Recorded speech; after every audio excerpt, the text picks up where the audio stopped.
Hello and welcome everyone, it is me, the Laval, also known as the Power To Do List, back for you with a rather small update than an actual video. After we got the new Morphtronic cards in Power of the Elements, I've already gotten my hands on those, and of course done a lot of IRL test hands with those as well.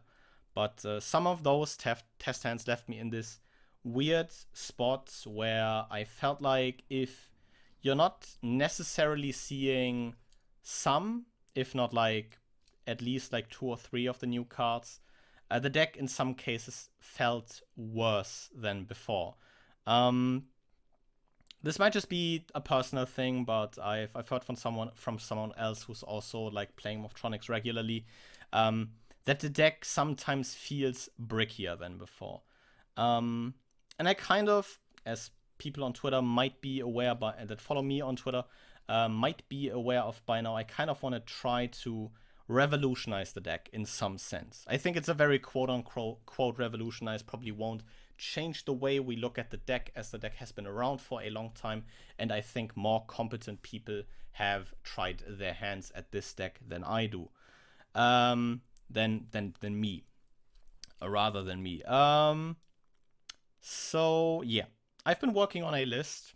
You will probably have see some of the endboards that list has been producing, that I have shared on Twitter in the last couple of days on screen, to like maybe get an idea what we are working with. Some of the hands and endboards might not be current, as I'm changing a lot. Of course, this is still in testing and I'm working on a lot of things for it.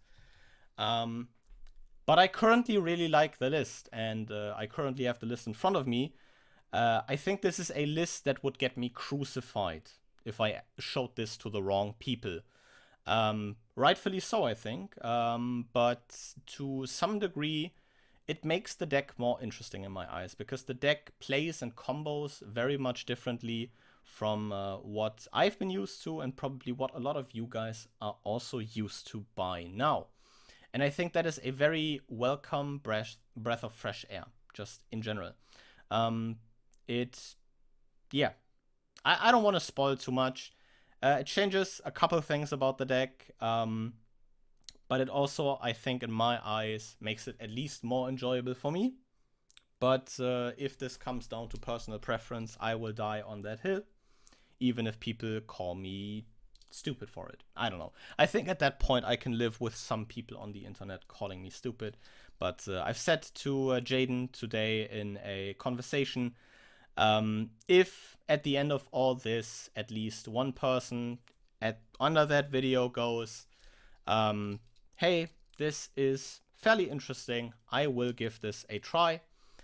I think I will I'll mark this down as a win for me. Because if at least someone gets to think because of what I said in that video, in the future of course, then I think I've done a good job. Yeah. I'll leave it at that. You can leave your suspicions on what the fuck I am up to in the comments down below. I probably won't interact with them too much, which I am very sorry for. I really like replying to your guys' comments and kind of interacting with you guys, especially when it comes to this deck that I think we all do enjoy a whole lot. But with all that out of the way, I'll thank you guys very much for watching and see you guys again next time. But until then, goodbye.